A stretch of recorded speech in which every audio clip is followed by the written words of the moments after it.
या देवी सर्वभूतेषु शक्तिरूपेण संस्थितां नमस्तस्यै नमस्तस्यै नमस्तस्यै नमो नमः। आप सभी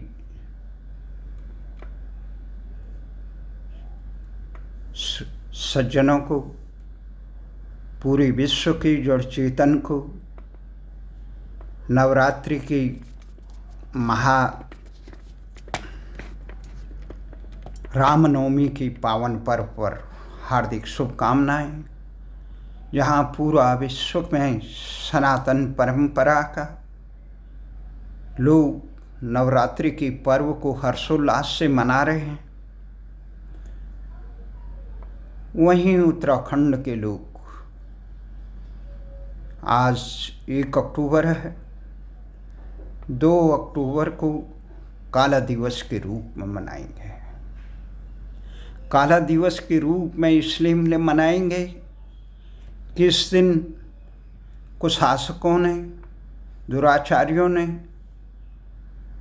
लोकशाही का गला घोंटा, भारतीय संस्कृति का गला घोंटा। मुजफ्फरनगर रामपुर तिराहे में लाल किले में शांतिपूर्ण ढंग से आने वाले लाल किले पर भारत सरकार द्वारा स्वीकृत रैली में आने वालों को निहत्थे उत्तराखंड राज्य आंदोलनकारियों को निर्ममता से न केवल दमन किया, अब तो व्यभिचार और दुराचार जैसे कुकृत्य किए, भारतीय संस्कृति को शर्मसार किया, जिसे भारत की सर्वोच्च जांच एजेंसी ने, इलाहाबाद उच्च न्यायालय ने नाजी अत्याचारों के समकक्ष रखा, उससे भी बदतर रहा। राष्ट्रभक्तों पे इस प्रकार का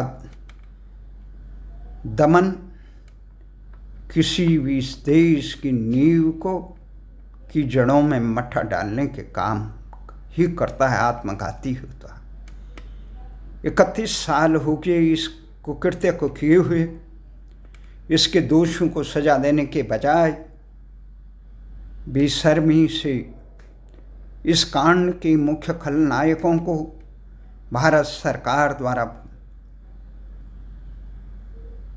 पद्म विभूषण से सम्मानित किया गया। सीबीआई द्वारा चिन्हित आरोपित अधिकारियों को पदोन्नति करके सम्मानित किया गया। जनता के जख्मों को नमक छिड़कने का काम किया। उसी के विरोध में उत्तराखंड के लोग 2 अक्टूबर को काला दिवस के रूप में मनाते हैं। समर्पित लोग, मुख्य आयोजन संसद की चौखट जंतर मंतर पर होता है, परंतु जब से नरेंद्र मोदी सरकार सत्तासीन हुई, उसके कुछ सालों बाद जंतर मंतर पर 2 अक्टूबर के प्रदर्शन में व्यवधान हुए। इस साल भी हमने 2 अक्टूबर को काला दिवस मनाने के लिए जो आह्वान किया है, जो दरखास्त दी है सरकार को, सरकार द्वारा अभी तक उसका स्वीकृति का पता नहीं चला। सरकार स्वीकृति दे न दे, प्रदर्शन करने दे न दे, हम हर साल ज्ञापन भारत की राष्ट्रपति को देते हैं, और राष्ट्रपति को इसलिए देते हैं कि देश के सर्वोच्च पद पर आसीन हैं। उन्हें इस बात का स्मरण कराते हैं कि देश की जो व्यवस्था भगवान राम की थी, प्राण जाए पर वचन न जाए, भारतीय संस्कृति की थी, न्यायार्थ निज बंधु को भी दंड देना धर्म है, जो दया धर्म का मूल सिखाता था, उन सब चीज़ों को तिरोहित करके निस्वार्थ के लिए, सत्तालोलुपता के लिए देश के हुक्मरानों ने जिस प्रकार से देश की सत्ता की को और शासन का दिशाहीनता कर दिया है, उस और देश की जनहितों को रोंदने का काम किया। उससे देश की लोकशाही कमज़ोर हुई। देश की संस्कृति के नाम पर कालनेमी जो प्रकरण हुए, अभी उसके प्रकरण में राष्ट्रपति को ज्ञापन देते हैं कि तुम्हारी सरप्रस्त भारतीय व्यवस्था में इस प्रकार का निंदनीय कार्य हो रहा है। उसके दोषियों को अभी 31 साल से सज़ा नहीं मिल रही है, तो इसलिए उनको स्मरण कराने के लिए उनके दायित्वबोध। परंतु हमने देखा सरकारों ने किस प्रकार से विगत 2 साल पहले हमें सीबीआई से लेटर आया था, हमने राष्ट्रपति को ज्ञापन दिया तो सीबीआई से लेटर हमको धमका, केवल उसका पत्र दिया। जब तक पहले पत्र हमेशा सचिव स्तर पर केंद्रीय प्रदेश या केंद्र के सचिवालय से आते थे। हम समझते हैं सरकार की हनक और सनक की भाषाओं को, परंतु एक बात यह है कि असत की कभी सता नहीं रहती है। भगवान राम ने कहा, भगवान कृष्ण ने कहा, ना सतई विद्यते भावो ना भावो विद्यते सत। भगवान कृष्ण ने हमेशा असत के खिलाफ कुरुक्षेत्र के युद्ध घोष के ऐलान करने का वो किया। ये शांतिपूर्ण व्यवस्था, ये तपोबल बड़े बड़े कुशासकों की, बड़े बड़े साम्राज्यों को ढाने का काम करते हैं। चाहे कुशासन रावण का रहा हो, कंस का रहा हो, चाहे अन्य दुराचार्यों का रहा हो, चाहे विदेशी आक्रांताओं का रहा हो या फिरंगी आक्रांताओं को रहा हो, हमारे देश में एक प्रथा थी संसार में अपने सम्मान के लिए मर मिटना, अपने बचनों के लिए, अपने न्याय के लिए अपना सर्वस्व बलिदान करना। प्रदेश की सरकारों ने सत्ता को ही सर्वोच्च प्राथमिकता दी। उत्तराखंड में अभी जो पेपर लीक का मामला हुआ, उस पे जो आंदोलन हुआ, उस पे दिल्ली के हुक्मरानों की, जब लद्दाख से लेकर उत्तराखंड तक आंदोलन चल रहा है, जनता सड़कों पे है, तो उसको दबाने के लिए वहाँ के मुख्यमंत्री वहाँ पे सीबीआई की जांच की ऐलान करते हैं। हमें मालूम है सीबीआई भी केंद्र सरकार के अंदर होती है। जो तमाम जो अरुणाचल, ये यहाँ भूटान में, लद्दाख में हुआ, सोनम वांगचुक के साथ जो कृत्य किए गए वो निंदनीय है। जो कुतर्क दिए गए कि उनका विदेशी ताकतों से संपर्क है या वो है, कौन सा ऐसा नेता है देश के बड़े पदों पर बैठा हुआ जो इस श्रेणी में जिन पे आरोपित न हो। अभी भारत और पाकिस्तान के साथ एक तरफ कह रहे थे भारत के प्रधानमंत्री मोदी कि गोली और पानी एक साथ नहीं बहेगा। पाकिस्तान ने जो पहलगाम में इतना बड़ा कृत्य किया 1947 के बाद, पाकिस्तान ने भारत पर निरंतर लाखों लोगों का निर्ममता से हत्या की। आतंकी देश है, भारत को मिटाने के लिए षड्यंत्र करने का एक सहभागी देश है, जो पूरे अमेरिका से लेकर चीन से लेकर पाकिस्तान, उन दोनों का उभय महरा है। उस महरे के साथ क्रिकेट खेलने वाले किन अर्थों में देशभक्त हैं, और वांगचुक जो केवल एक दिन पाकिस्तान में गई, वो किन अर्थों में देशद्रोही हो गए। उनको गिरफ्तार किया गया। सीमांत क्षेत्र के लोग जो देश की सीमाओं की रक्षा के लिए अपना सर्वस्व बलिदान दे रहे, वो और याद क्या दिला रहे थे? वो याद यही दिला रहे थे कि आप अपने वचनों को, जो भारतीय जनता पार्टी ने वहाँ 6ठी अनुसूची में शामिल करने की बात कही थी, जो वहाँ पे पूर्ण राज्य का दर्जा देने की आश्वासन दिया था, उसको लागू करने की बात कर रहे थे, अनशन कर रहे थे, धरना प्रदर्शन कर रहे थे, उनको नज़रअंदाज करना, और जब लोग आक्रोशित हों तो अपने लोगों पर गोली चलाना, ये कहाँ की राष्ट्रभक्ति है। और उस आतंकी पाकिस्तान से क्रिकेट खेलना ये बड़ा अपराध है। ऐसा अपराध इस्राइल नहीं करता है, वो अपने स्वाभिमान को बचाता है।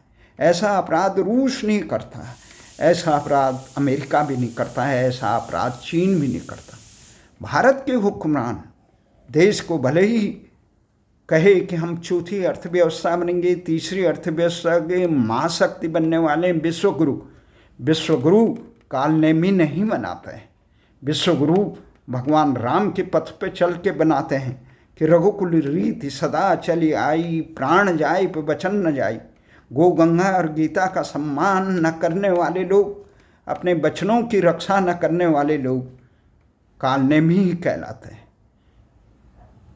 बहुत आशा थी वर्तमान सरकार से, जिन्होंने राम जन्मभूमि पे कार्य किया, जिन्होंने कार्य किया धारा 370 जैसे अलगाववादी धारा को हटाने का, उनसे आशा थी।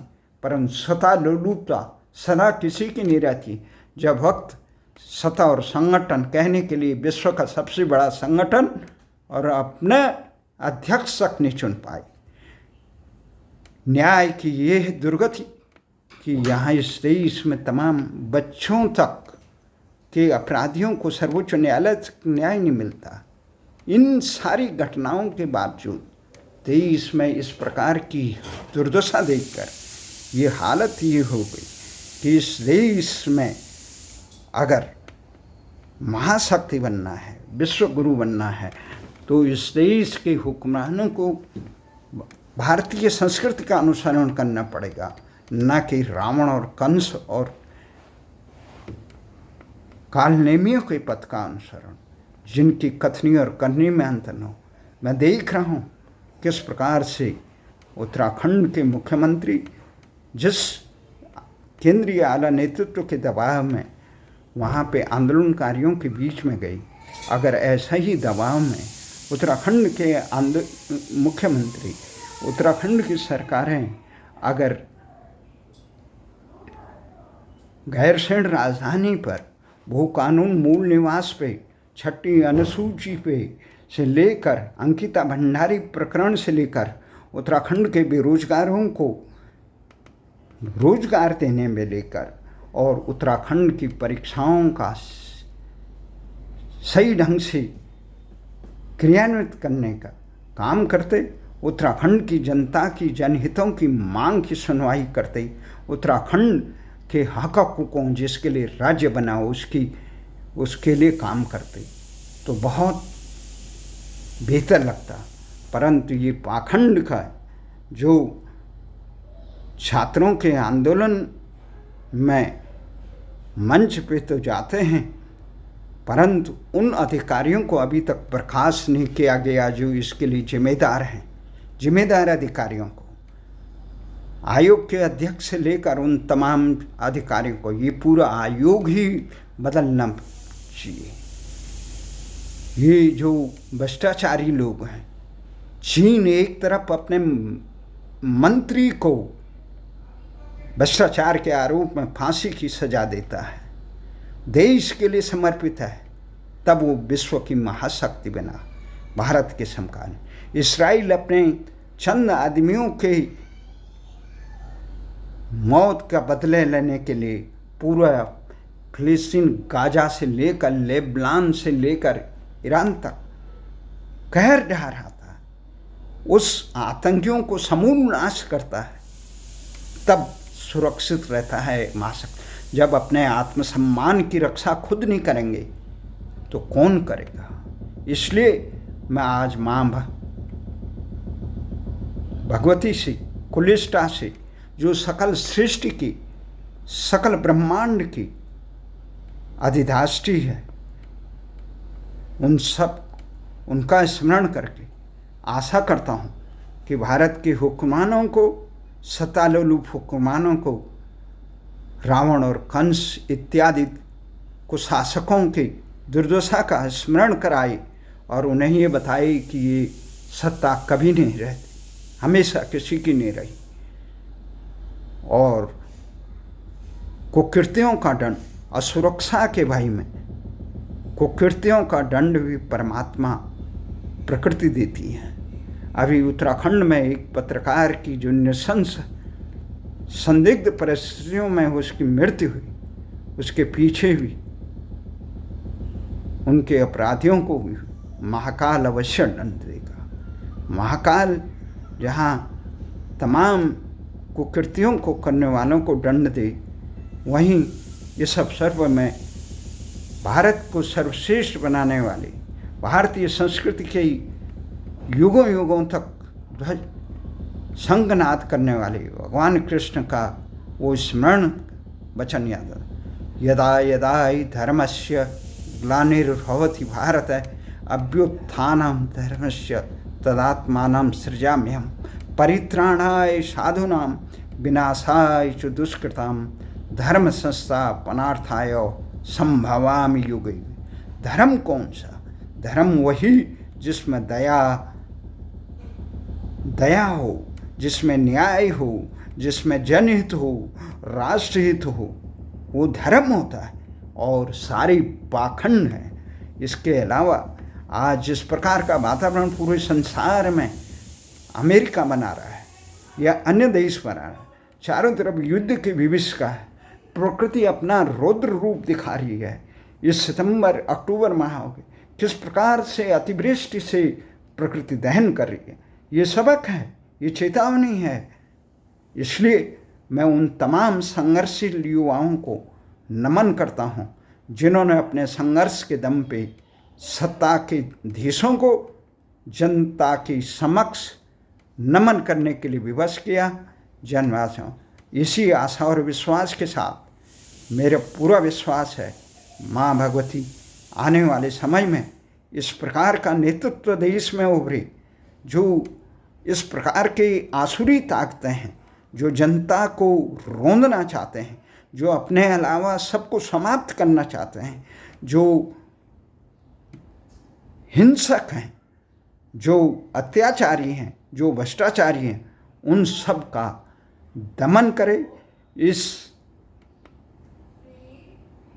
नवरात्र की पावन पर्व पर भगवान रामनवमी के पावन पर्व पर आप सबको सत सत नमन, सत सत नमन।